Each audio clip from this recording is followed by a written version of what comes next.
नमस्कार दोस्तों, स्वागत है आपका अपने YouTube चैनल नेक्टर क्लासेस में। मैं भानु प्रताप सिंह चौहान आपका हार्दिक स्वागत करता हूं। ठीक है, तो आज जैसे कि हम करने वाले हैं HCF LCM से रिलेटेड कुछ क्वेश्चंस। तो देखिए कैसे होते हैं वो क्वेश्चंस और कितने हार्ड हो सकते हैं और कितने इजी हो सकते हैं। तो आपके सामने फर्स्ट क्वेश्चन है। फर्स्ट क्वेश्चन क्या बोल रहा है, करने की कोशिश कीजिएगा।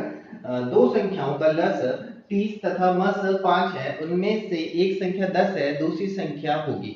तो देखो अपन को इस जगह पे लसाअ और मसाअ दिया हुआ है और एक संख्या दी हुई है, दूसरी संख्या निकालनी होगी। तो मैंने आपको जैसा बताया था कि पहली संख्या की गुणा अगर मैं दूसरी संख्या से करता हूं तो वो बराबर होता है उसके एलसीएम और एचसीएफ के। ठीक है, इतनी सी बात बोली थी मैंने क्या बोला था आपको, पहली संख्या गुणा में दूसरी संख्या बराबर होगा आपके एचसीएफ गुणा में एलसीएम के। ठीक है, अब इस जगह पे आपको क्या दे रखा है, एचसीएफ और एलसीएम दोनों दे रखा है। एचसीएफ और एलसीएम दोनों गिवन है और एक संख्या गिवन है। तो बस उसी जगह पे बस जो जिसकी जगह है उस पे रख दो। यानी पहली संख्या अपन को कितनी दे रखी है, 10 दे रखी है, तो पहली संख्या की जगह पे 10 लिख देता हूं और दूसरी संख्या की जगह पे मैं x y z कुछ भी मान सकता हूं। ठीक है, इसमें कुछ भी बड़ी बात नहीं है, a b c d कुछ भी मान सकते हो, जो आपको लेटर अच्छा लगता है वो रखो आप। एलसीएम और एचसीएफ की जगह पे एलसीएम अपन को दिया हुआ है 30 और एचसीएफ दिया हुआ है अपन को 5। तो एचसीएफ अपन को 5 दिया हुआ है और एलसीएम अपन को दिया हुआ है 30 दिया हुआ है। ठीक है, 10x x is equal to कितना हो जाएगा, यहाँ पे मल्टीप्लाई में, वहां पे जाएगा डिवाइड में, तो 5 मल्टीप्लाई बाय 30 अब डिवाइडेड बाय 10 तो कितना आ जाएगा, 15 आ जाएगा। तो इस तरीके से अपन अगर अपन को ऐसा कोई क्वेश्चन दिया हुआ हो, ऑप्शंस दिए हुए थे अपन को 20 15 और 25 और 5 दिया हुआ था, तो उसके अंदर से अपना जो सी ऑप्शन है वो सही होगा। तो इस तरीके से ऐसे क्वेश्चन को अपन जल्दी से कर सकते हैं। ठीक है, तो अब देखते हैं दूसरा क्वेश्चन क्या बोलता है। देखिए दूसरा क्वेश्चन आपके सामने है। दो संख्याओं का गुणनफल 4107 है, 4107 है। यदि उनका मस 37 हो तो उनमें बड़ी संख्या होगी। तो मस अगर अपन को 37 दिया हुआ है तो बड़ी संख्या कौन सी होगी वो अपन को निकालना है। तो इस जगह पे अपन क्या कह सकते हैं, देखो इसने बोला है बड़ी संख्या क्या है, क्या बोला है इस जगह पे, यदि उनका मस 37 हो तो उनमें बड़ी संख्या होगी। तो इस हिसाब से क्या अपन संख्याएं क्या मान सकते हैं, 37x और 37y। क्यों मान सकते हैं, इसका रीजन देखो, एचसीएफ क्या होता है, कॉमन टर्म होती है ना।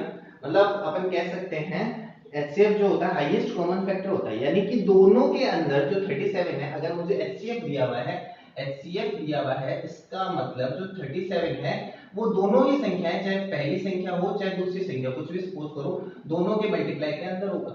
ठीक है, इतनी सी बात।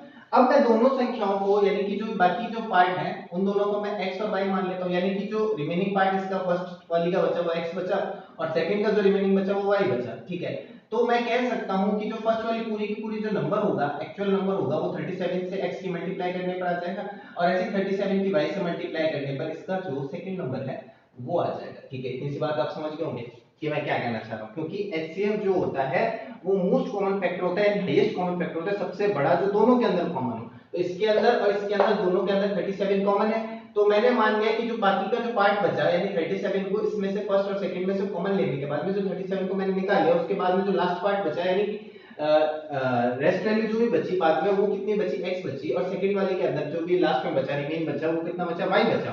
ठीक है, अब मैं इस जगह पे ये कह सकता हूं कि अगर 37 जो है वो हाईएस्ट कॉमन फैक्टर है, यानी कि इस जगह पे तो जो नंबर होगा एग्जैक्ट नंबर होगा, क्योंकि 37 मैंने कॉमन लिया तो 37 की x से मल्टीप्लाई करने पर यानी 37x हो जाएगा।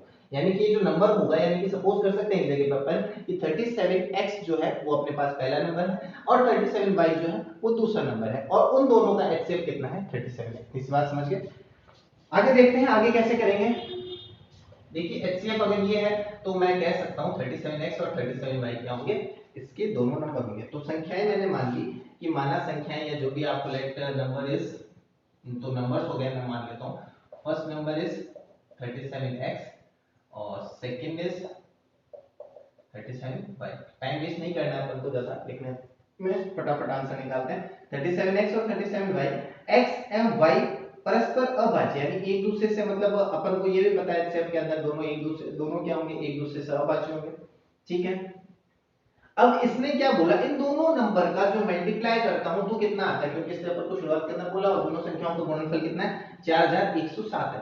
तो इसका मतलब इस जगह पे मैं ऐसे लिख सकता हूं 37x multiply 37y is equal to 4107।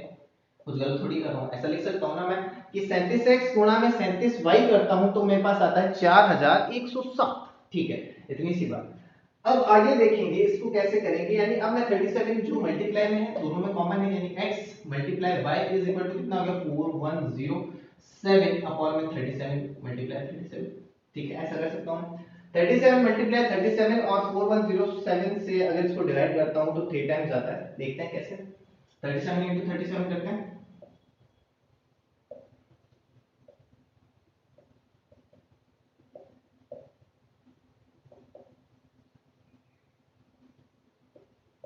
1369 आता है, 4107 अपॉन में 1369। अब मेरे को 3 टाइम्स जा रहा है तो 9 से मल्टीप्लाई करता हूं तो कितना होता है, देखो 1369 मल्टीप्लाई 3, 3 टाइम्स 3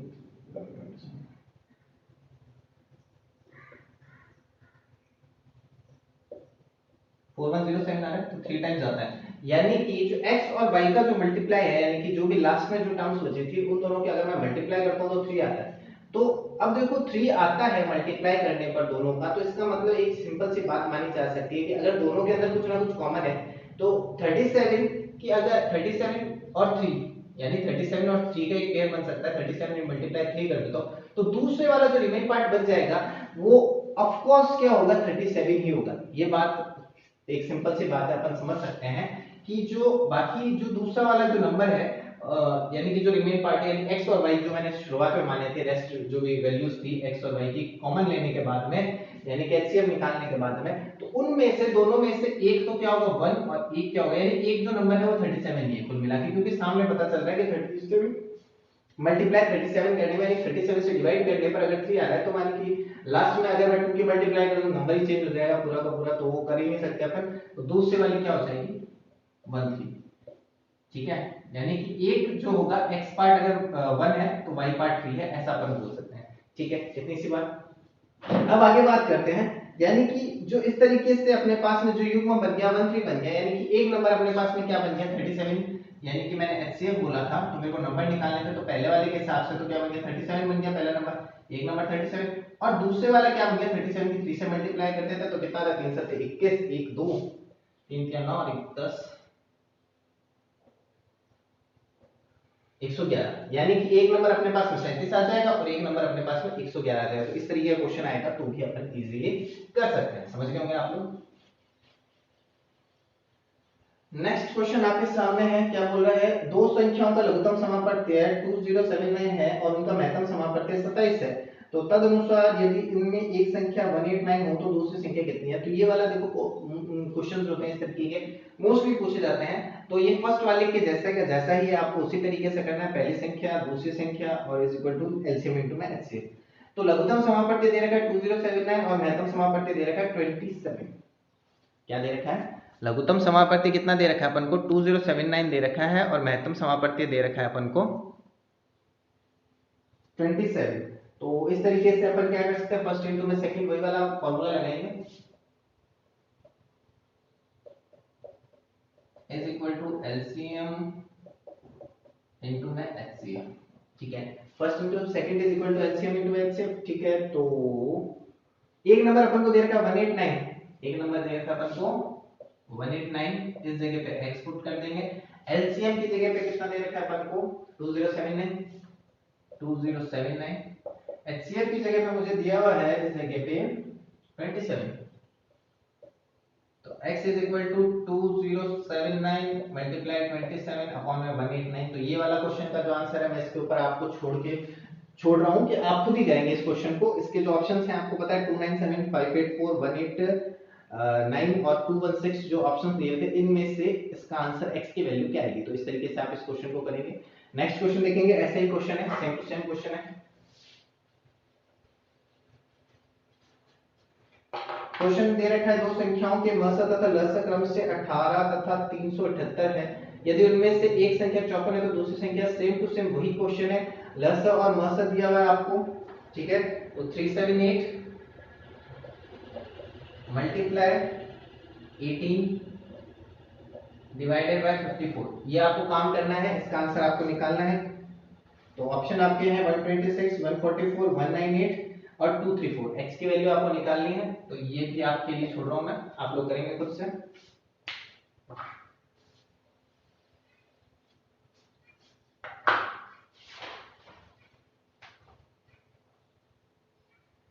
नेक्स्ट क्वेश्चन भी ऐसे, ये देखो दो संख्याओं का म स 15 दिया हुआ है तथा उनका ल स दे रखा है 225 है। यदि उनमें से एक संख्या 75 है तो दूसरी संख्या होगी। तो ये क्वेश्चन भी आप ही करेंगे। ऐसे क्वेश्चन ज्यादा पूछे जाते हैं तो इसीलिए आप ही लिए छोड़ रहा हूं मैं इन क्वेश्चंस को। ये टाइप फर्स्ट के क्वेश्चंस के अंदर आते हैं, तो इन क्वेश्चंस को आपको ज्यादा से ज्यादा प्रैक्टिस करना है। अगर आपके पास कोई बुक नहीं है तो यहाँ पे आपको क्वेश्चंस मिल रहे हैं, तो यहाँ से आप प्रैक्टिस कीजिए जितना हो सके। तो ये क्वेश्चन भी आप करेंगे। Next question same to same, फिर एक और ऐसा देता हूं, दो संख्याओं का लघुत्तम समापत्ति 520 है और उनका महत्तम समापत्ति 4 है। यदि उनमें से एक संख्या 52 है तो दूसरी क्या होगी? तो भाई सीधी सी बात है, 4 इंटू में 552 कर दोगे और उसको 52 से डिवाइड कर दोगे, 52 से डिवाइड कर दोगे, आपका आंसर आ जाएगा। तो ये क्वेश्चन भी आप खुद से ही करेंगे। एक और क्वेश्चन लीजिए, दो संख्याओं का महत्तम समापत्ति 96 है, 96 है और लघुत्तम समापत्ति 1296 है, 1296, यानी ये दिया हुआ है। यदि उनमें से एक संख्या 864 है तो दूसरी संख्या ज्ञात कीजिए। तो सेम टू सेम वैसे ही करना है, 96 और 1296 की जो है 1296 की मल्टीप्लाई कर दो और 864 से उसको डिवाइड कर दोगे तो आपका आंसर आ जाएगा। ऑप्शंस आपके थे 132, 135, 140 और 144। तो आपको इस क्वेश्चन को खुद ही करना है। 14 क्वेश्चन देखेंगे, ये वाला क्वेश्चन मैं करवा देता हूं आपको। भिन्न दी हुई है आपको 3/4, 9/10 और 15/16 दी हुई है कि व्युत्क्रम का महत्तम समापत्ति कितना होगा। ऑप्शन दिए हुए 3/15 और बी दिया हुआ है 3/80, सी दिया हुआ है 1/15 और डी दिया हुआ है 2/45। तो ये चार ऑप्शन आपको दिए हुए हैं और भिन्न आपको दी हुई है। भिन्न आपको क्या दी हुई है देखेंगे कैसे करेंगे इस क्वेश्चन को। भिन्न आपको दी हुई है 3/4, भिन्न आपको दी हुई है, पहली दी हुई है 3/4, दूसरी दी हुई है 9/10, तीसरी आपको दी हुई है 15/16। ठीक है, ये आपको भिन्न दी हुई है। इनका व्युत्क्रम निकालेंगे, व्युत्क्रम मतलब इनका इनवर्स निकालेंगे, तो इनवर्स क्या हो जाएगा? उल्टा हो जाएगा बस। 4/3, 10/9, 16/15। तो ये आपके हो गए व्युत्क्रम। ठीक है, तो अब आपको इसका क्या निकालना है? एचसीएफ निकालना है। तो एचसीएफ इस भिन्न का निकालना हो तो एक बात हमेशा ध्यान रखेंगे, आपको ऊपर वाले टर्म का जो भी ऊपर है सारे के सारे जो भी न्यूमरेटर हैं उन सब का आपको मसा निकालना है। अंश का क्या निकालना है? आपको एचसीएफ निकालना है, मसा निकालना है, महत्तम समापत्ति निकालना है, और जो हर है उसका लघुत्तम समापत्ति निकालना है, डिनोमिनेटर का एलसीएम निकालना है। तो 4, 10 और 16 का एचसीएफ फाइंड करोगे और नीचे वाली का क्या कर दोगे? नीचे कौन है? 3, 9, 15, यानी हर का एलसीएम फाइंड करोगे। ठीक है, इतना सा काम करोगे आंसर आ जाएगा। 4, 10, 16 का एलसीएम निकालते हैं, क्या आएगा देखते हैं। एलसीएम निकालना है 4, 10, 16 का। 4, 10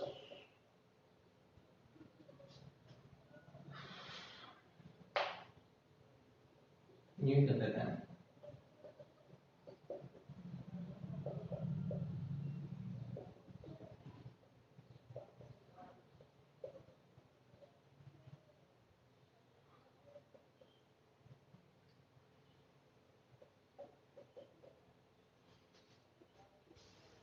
ठीक है, तो यानी कि इसकी कॉमन टर्म कितनी क्या आ गई? 2, एचसीएफ क्या आ गया? 2 आ गया। एलसीएम निकालते हैं 3, 9, 15 का। तो 3, 9, 15 का एलसीएम हो जाएगा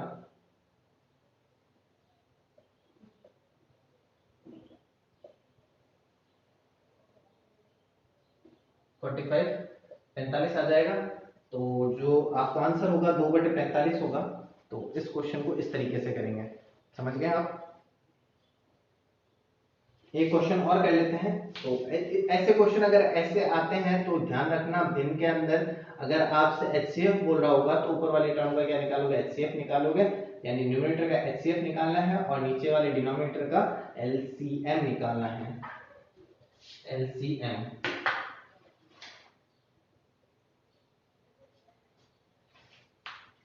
एक और क्वेश्चन आपके लिए,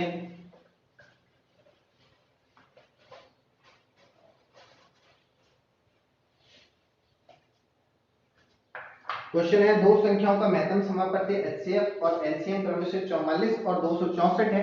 यदि पहली संख्या को 2 से भाग दिया जाए तो भागफल 44 होता है और दूसरी संख्या निम्न में से क्या होगी? तो ए ऑप्शन दिया 147, दूसरी दी है 528, तीसरी दी है 132 132 और चौथी दी हुई आपको 264, यानी तीन ऑप्शन आपको दिए हुए हैं।